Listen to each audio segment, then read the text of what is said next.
Pagbasa mula sa aklat ng Henesis.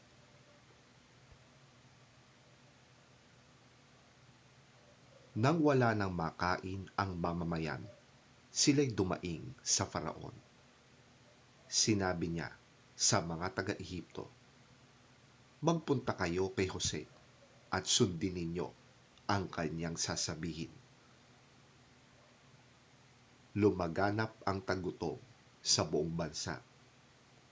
Binuksan ni Jose ang lahat ng mga kamalig at pinagbilhan ng trigo ang mga taga-Ehipto. Palubha ng palubha ang tagutom sa buong Ehipto.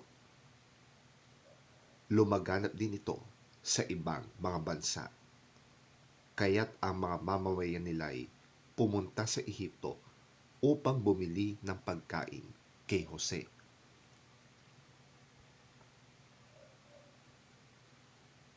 Kasama ng ibang taga-Kanaan, lumakad ang mga anak ni Jacob upang bumili ng pagkain sapagkat laganap na ang tagutom sa buong Kanaan. Bilang gobernador ng Ehipto, si Jose ang nagbebenta ng pagkain sa mga tao.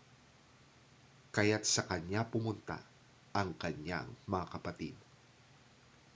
Paglapit ng mga ito, sila'y yumukod sa kanyang harapan.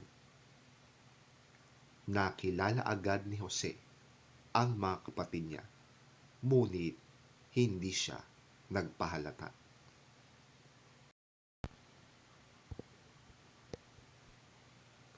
Tatlong araw niyang ikinulong ang kanyang mga kapatid.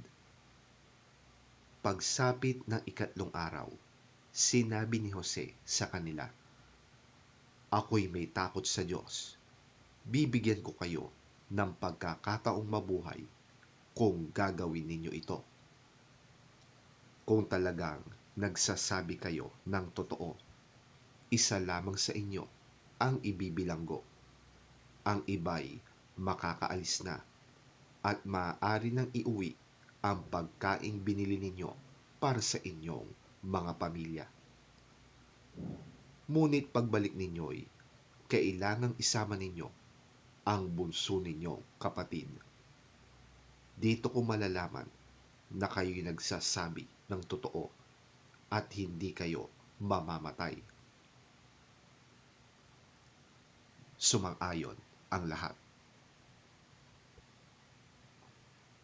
Pagkatapos, ang sabi nila sa isa't isa, "Nagbabayad na tayo ngayon sa ginawa natin sa ating kapatid. Nakikita natin ang paghihirap ng kanyang kalooban noon, ngunit hindi natin pinansin ang kanyang pagmamakaawa. Kaya tayo naman ngayon ang nasa kagipitan. Yan na nga ba ang sinasabi ko?" Sabi ni Ruben, "Nakiusap ako sa inyong huwag saktan ang bata, ngunit hindi kayo nakinig. Ngayon, pinagbabayad tayo sa kanyang kamatayan." Hindi nila alam na nauunawaan ni Jose ang kanilang usapan, sapagkat gumagamit pa ito ng tagasalin sa wika kapag humaharap sa kanila. Iniwan muna sila ni Jose dahil sa hindi na niya mapigil ang pag-iyak.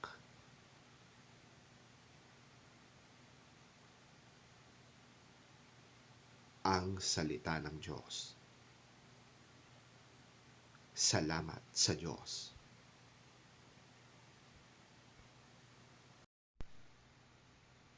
Ang mabuting balita ng Panginoon ayon kay San Mateo. Papuri sa iyo, Panginoon.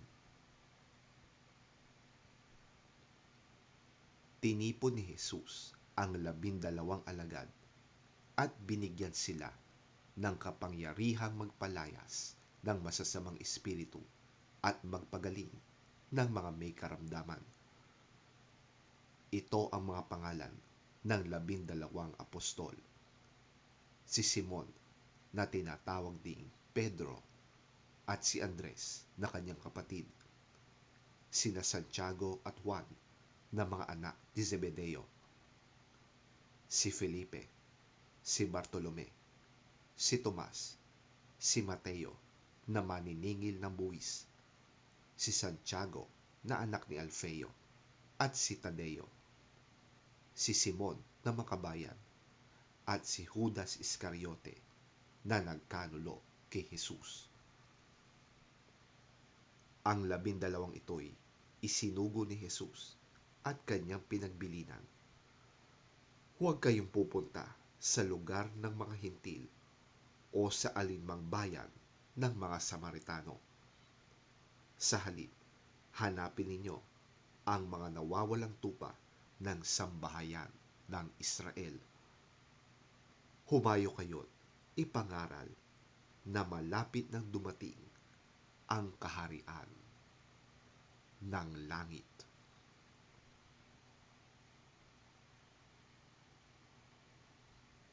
Ang mabuting balita ng ating Panginoon.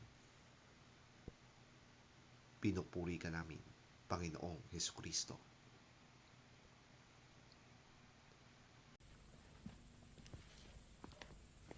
He called his 12 disciples to him and gave them authority to drive out evil spirits and to heal every disease and sickness. These are the names of the 12 apostles. First, Simon, who is called Peter, and his brother Andrew, James, son of Zebedee, and his brother John, Philip and Bartholomew, Thomas and Matthew, the tax collector,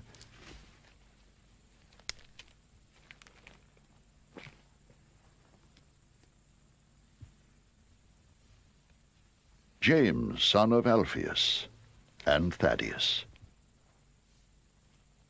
Simon the Zealot, and Judas Iscariot, who betrayed him.